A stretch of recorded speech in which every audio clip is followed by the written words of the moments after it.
American dream এই কথাটার সাথে বোধহয় অল্প বিস্তর আমরা সবাই পরিচিত। এখন প্রশ্ন হচ্ছে কি এই আমেরিকান ড্রিম? ভালো এডুকেশন, কর্মসংস্থান, সেফ লাইফ, পিসফুল রিটায়ারমেন্ট। আমরা সবাই তো এরকমই একটা জীবনের স্বপ্ন দেখি। ঠিক এরকমই একটি স্বপ্ন দেখেছিল গুজরাটের ডিঙ্গুচা গ্রামের বাসিন্দা জগদীশ প্যাটেল এবং তার পরিবার। গুজরাটের ডিঙ্গুচা গ্রামে জগদীশ প্যাটেল ছিলেন একজন স্কুল টিচার। তার আর্থিক অবস্থা খুব সচ্ছল ছিল না। 2022 সালে জগদীশ এবং তার পরিবার একটি এজেন্টকে 65 লাখ টাকা দেয় আমেরিকা যাওয়ার জন্য। এই এজেন্ট এই পরিবারকে কথা দেয় যে ডাঙ্কি রুট দিয়ে সেই এজেন্ট তাদেরকে পৌঁছে দেবেন আমেরিকায় তাদের স্বপ্ন পূরণের উদ্দেশ্যে। জগদীশের গ্রামের অনেক লোকেই থাকতো আমেরিকায়, তাই জগদীশ ভেবেছিল আর কিছু না হোক তার গ্রামের লোকের অন্তত তাকে সাহায্য করবে কর্মসংস্থানের জন্য। জগদীশের ওয়াইফ বৈশালী সে চাইছিল আমেরিকায় গিয়ে একটি বিউটি পার্লারে কাজ করতে। দুজনে মিলে কাজ করলে হয়তো সময় লাগবে, কিন্তু তাদের জীবনে দারিদ্রতা থাকবে না, বাচ্চাদের ভবিষ্যৎ সিকিউরড হবে। জগদীশ বা বৈশালী কেউই ভাবেনি যে তাদের এই স্বপ্নের কি ভয়ঙ্কর পরিণতি হতে পারে। এই স্বপ্ন পূরণ করতেই 2022-এর 12 জানুয়ারি তারা যাত্রা শুরু করেন। এজেন্টের কথা মতো তারা ফ্লাইটে করে টরন্টো পৌঁছান এবং সেখান থেকে আরেকজন এজেন্ট তাদেরকে ছেড়ে দেয় ইউএস কানাডা বর্ডারের কাছে এবং বলেন যে বাকি রাস্তা এবং বর্ডার ক্রস করতে হবে তাদেরকে পায়ে হেঁটে, বেআইনিভাবে। সেই মতোই জগদীশ এবং তার পরিবার যাত্রা শুরু করেন। কিন্তু 12 জানুয়ারি থেকে ঠিক এক সপ্তাহ পরে এই পরিবারের 4 জনের বডি পাওয়া যায় ইউএস বর্ডার থেকে ঠিক 12 মিটার দূরে। জগদীশ, তার ওয়াইফ বৈশালী, তাদের 11 বছরের মেয়ে এবং তাদের 3 বছরের ছেলে কেউই বেঁচে ছিল না। আর বেঁচে থাকবেনই বা কি করে? -35 ডিগ্রি সেন্টিগ্রেড তাপমাত্রায় কারোর পক্ষেই কোনো রকম প্রস্তুতি ছাড়া বেঁচে থাকা অসম্ভব। তবে শুধু জগদীশ বা তার পরিবার একা নন। প্রত্যেক বছর হাজার হাজার ভারতীয় এই ডঙ্কি রুট দিয়ে ইউএসএ তে ঢোকার চেষ্টা করে। 2022 থেকে 2023-এর সেপ্টেম্বর পর্যন্ত একটি সমীক্ষায় দেখা গেছে প্রায় 96,917 জন ভারতীয় এই ডঙ্কি রুট দিয়ে ইউএসএ তে যাওয়ার চেষ্টা করেছেন। এদের মধ্যে 30,000 লোক ধরা পড়েছেন কানাডায় এবং 41,000 লোক ধরা পড়েছেন মেক্সিকোতে। চলুন দেখে নিই কি এই ডঙ্কি রুট, কেনই বা এটি এত ভয়ঙ্কর এবং কারা ইউজ করেন এই ডঙ্কি রুট।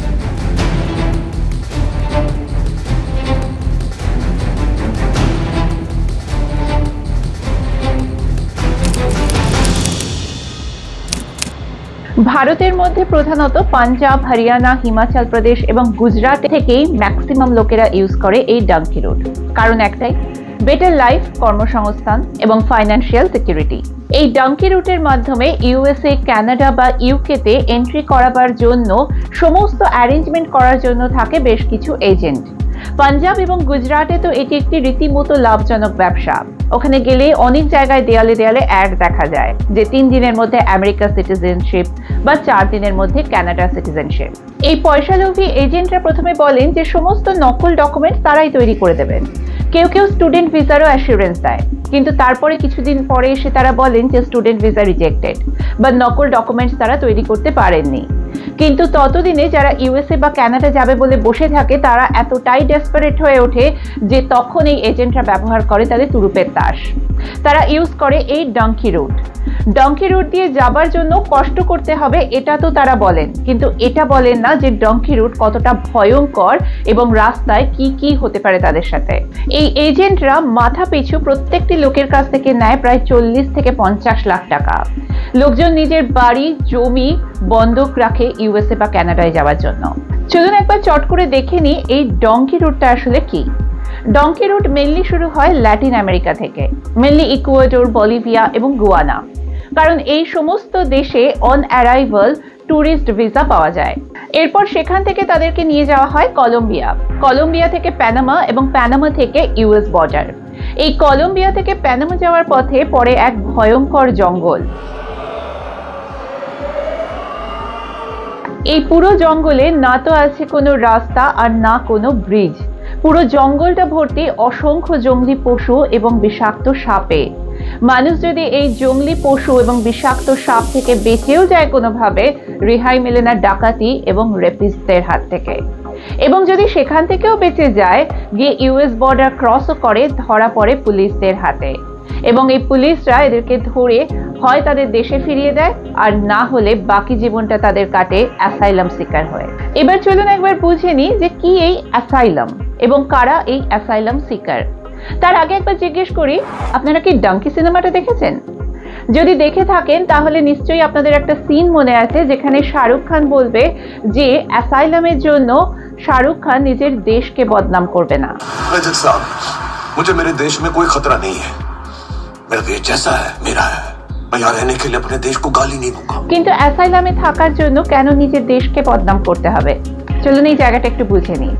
অ্যাসাইলাম হচ্ছে এক রকমের প্রোটেকশন, যা যে কোনো ইন্ডিভিজুয়াল বা ব্যক্তিকে সেই দেশে রক্ষা করে এবং তাদেরকে দেওয়া হয় সেই দেশে থাকার সমস্ত রকম ফ্যাসিলিটি যদি সেই ইন্ডিভিজুয়াল বা ব্যক্তি দাবি করেন যে তার নিজের হোম কান্ট্রি বা তার দেশ তার জন্য নিরাপদ নয় এবং তার রয়েছে প্রাণনাশের আশঙ্কা। এই প্রাণনাশের কারণ যে কোনো হতে পারে, পলিটিক্যাল, ইকোনমিক্যাল এবং সোশ্যাল। উদাহরণস্বরূপ ধরুন আজ যদি আফগানিস্তানের তালিবানদের হাত থেকে কেউ পালিয়ে আসে তাহলে কোনো দেশই কিন্তু তাদেরকে আফগানিস্তানে ফিরিয়ে দেবে না। তবে এই অ্যাসাইলাম পাওয়া কিন্তু এত সহজ নয়। যে কোনো দেশের আইন ডিসাইড করে যে কাদেরকে অ্যাসাইলাম দেওয়া হবে এবং কাদেরকে নয়। তবে হ্যাঁ, যাদের কপালে এই অ্যাসাইলাম জোটে তাদের জন্য এর পরের জার্নিটা একটু ইজি হয়ে যায়, কারণ সরকার থেকে তাদেরকে দেওয়া হয় শিক্ষা, বাসস্থান এবং কর্মসংস্থান। কিন্তু যাদের অ্যাসাইলাম রিজেক্ট হয়ে যায়, কি ভবিষ্যৎ তাদের?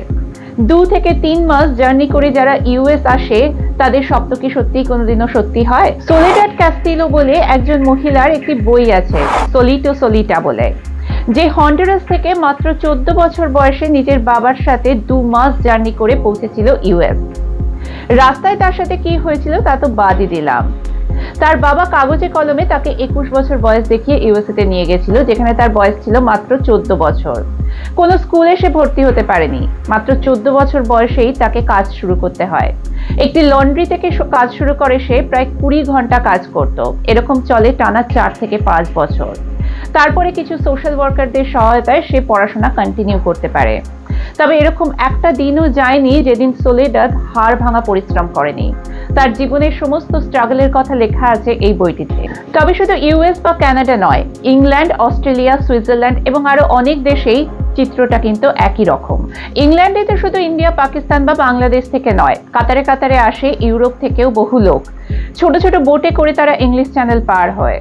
জানলে অবাক হবেন, এক একটা বোট যার ক্যাপাসিটি হয়তো 50 জন লোক নেওয়ার মতন, সেখানে আসে 150 জন লোক। কত সময় এই বোটগুলো ডুবেও যায়, কত শিশুর মৃত্যু হয়, বা একই পরিবারের কত সদস্য হয়তো এই জার্নিতে আলাদা হয়ে যায়। So you've all gone underground? Yes, ma'am. All disappeared? Yes, ma'am. Yeah, living outside of society? Yes, ma'am. So what are you afraid of? That if you report in, that they'll detain you? They maybe like detain me and they can send me to Rwanda. এই গল্প বলার উদ্দেশ্য একটাই, আমি বলছি না বিদেশে আসতে চাওয়া ভুল, কিন্তু কোনো পয়সালোভী মানুষকে পয়সা দিয়ে তাদের চক্রান্তে পা দিয়ে বিদেশে এসে যে কোনো কারোর জীবন হয়ে উঠতে পারে দুর্বিষহ। তাই বিদেশে আসতে হলে সবসময় সঠিক পথ অবলম্বন করা উচিত। আজকাল তো সমস্ত ইনফরমেশন ইন্টারনেটেও অ্যাভেলেবেল। আজকের গল্পটা তাহলে এখানেই শেষ করছি। খুব শিগগিরই আসবো আরেকটি গল্প নিয়ে। গল্পটি ভালো লাগলে চ্যানেলটা সাবস্ক্রাইব করতে ভুলবেন না।